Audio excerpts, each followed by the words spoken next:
And let's go from there. So first of all, I'm a mother of 3. Okay. So you kind of expect that a mom would never do that, She would put her children first and all that. Did anyone ever ask you, like, how could you with your... Did people say shitty things like that? Yeah. So how do you respond to things like that? I mean, in that moment, you're not thinking clearly. Right. I mean, all you want you just want the pain to go away, right? Mm-hmm. And that was the only way I could see the pain going away. And then I started telling myself that the children would be better off without me. My parents will be there. They'll be able to take care of them. Their father's in their life, so he'd be able to help them. And when you're in depression, you're not thinking clearly. Mm-mm. Like, people need to understand that. Yeah. It's not like you're making this sound decision that's really for the betterment of your children. You're that's what you think in that moment. Right. And you can't help that. No, you're thinking of all the times that you've failed them, not every time that you've all the negative. Fed them and, nurtured them and cared for them. Right. You're just thinking, I yelled at him last week and he's upset with me because I didn't let him play on his iPad longer. You're just thinking of all these bad things, not, not the positive things. No, not when you were playing baseball 2 weeks prior on the diamond, Right. So, I've heard some pretty critical things that way. But I have to say the majority of the people I speak to are very supportive. Good. So I'm also a business owner. Yep. So I've owned a business for 5 years, a little over 5 years.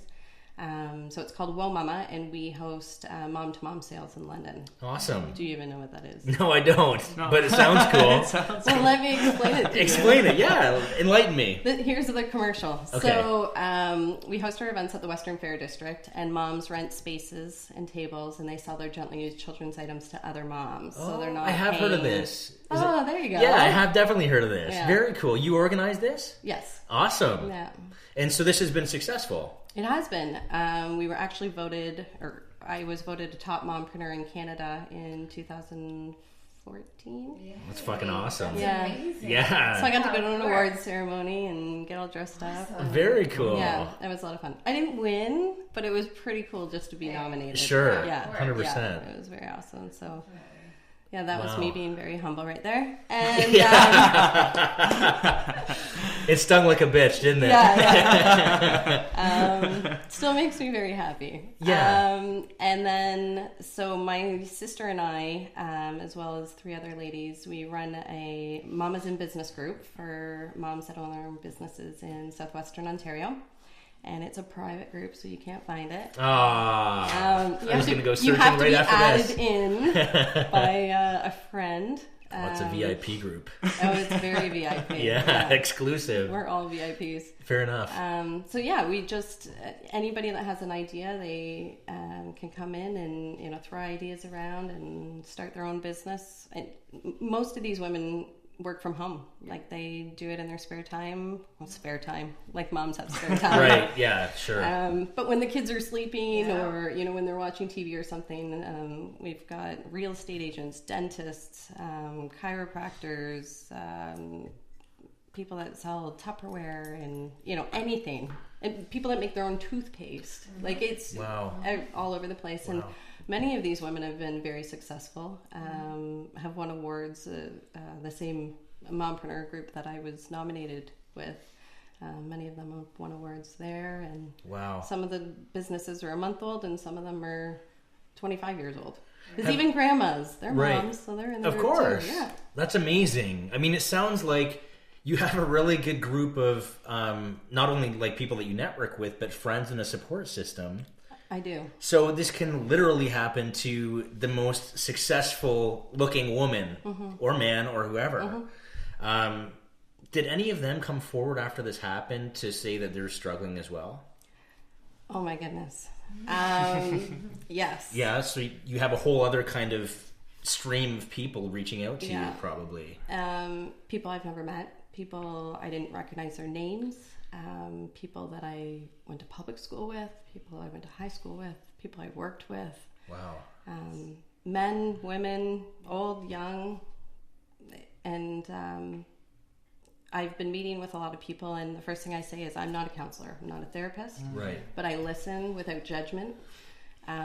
You're someone that's lived it, though. I've lived it, yeah. and I can share my story. You know, if I was a counselor or a therapist, I couldn't share my story, so that's very important to me. And then I can give them resources. You know, maybe you should really speak to a counselor. Tell your family. You know, talk to somebody that you trust and that can help you, and that will realize when you're having a rough time, and they can call you or stop by the house or something like that. But just having that support. I didn't allow myself to have that support because I was so fearful. But I just want people to speak out now. Do you ever think that maybe this happened to you for a reason? Because we talked earlier and you were unconscious for 5 hours, right? Yeah.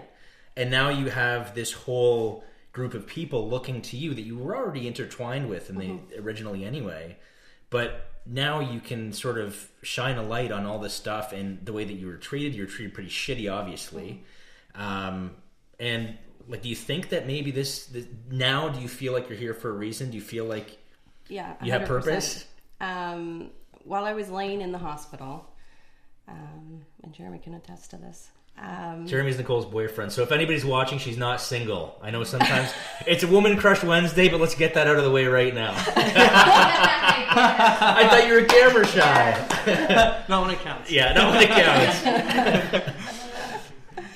Oh, that was awesome. Yeah.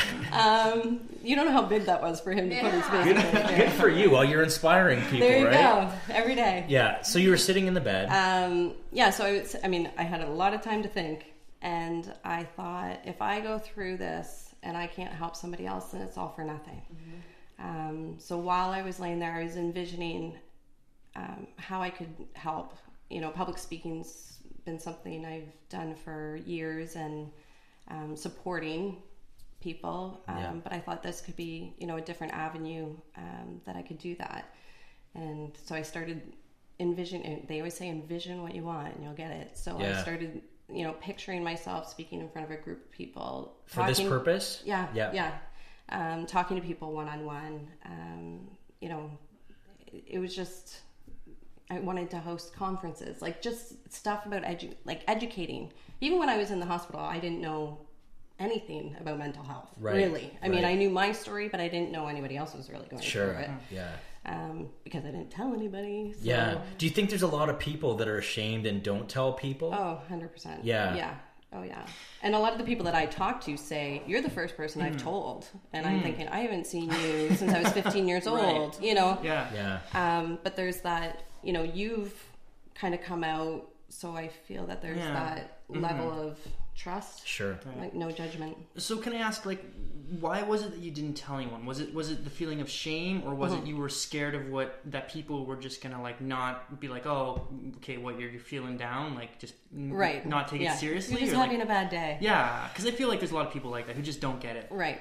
Yeah. There was a lot of things. There was many reasons why I didn't speak out.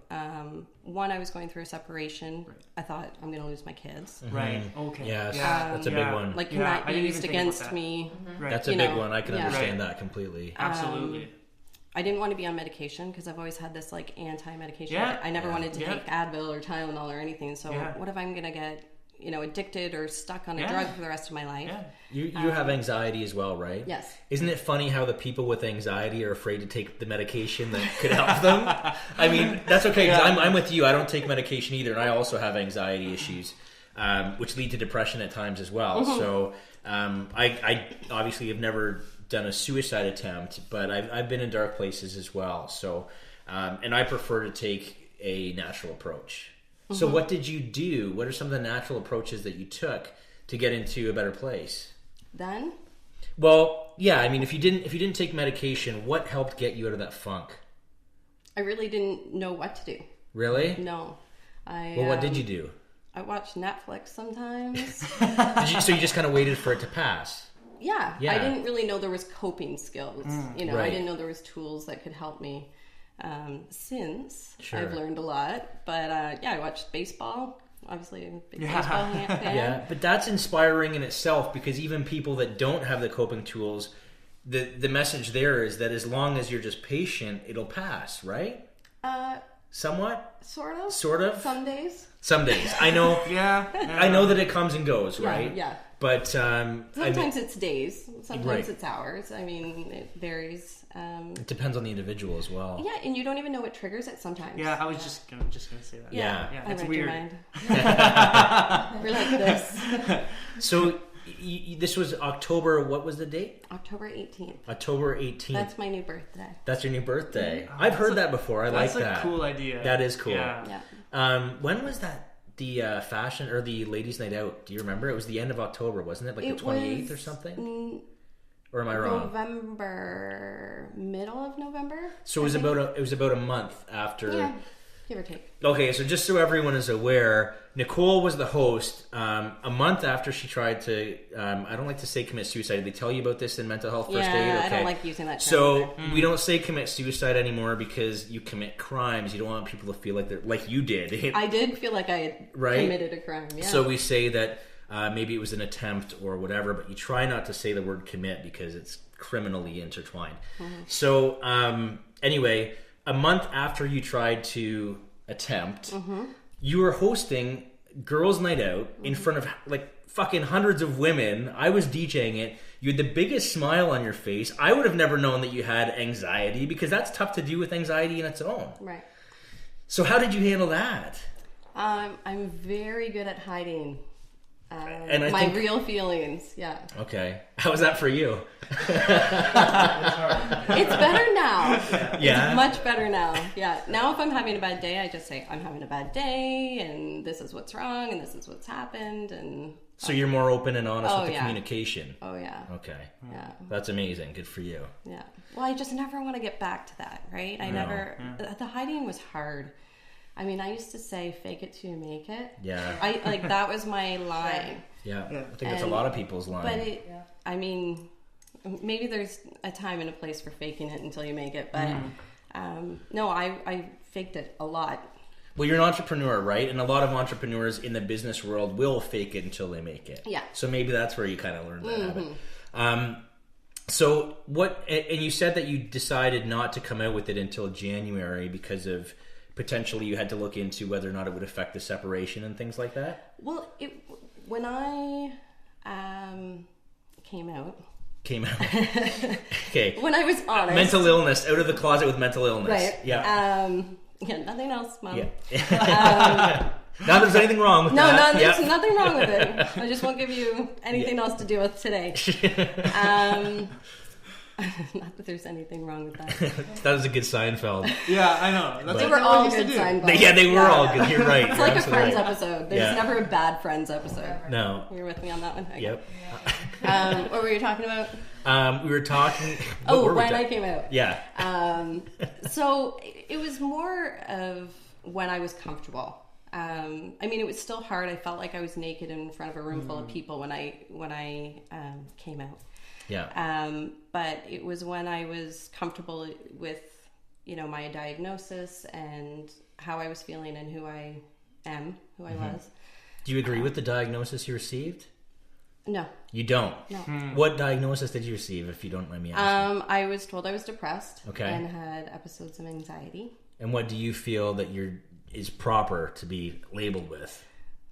This might surprise people, but I actually think it's worse. I think it's manic depressive. You think manic depressive? Yeah, which if you don't know what that is, it's like super high highs and really low lows, and there's really nothing in the middle. Yeah. No, I do know that. I was telling the people at home. Yeah. Okay. People at home. Yeah. There you go. So that's what you feel you have. So Mental health 101.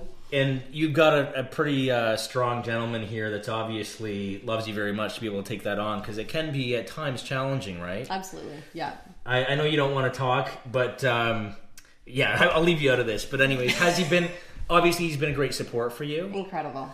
So you guys, you know what, we'll get into the relationship in a minute, but with the January, was it like a resolution, or you said you were comfortable? Did you decide like this year I'm going to just make a difference? Was that kind of on your mind? No.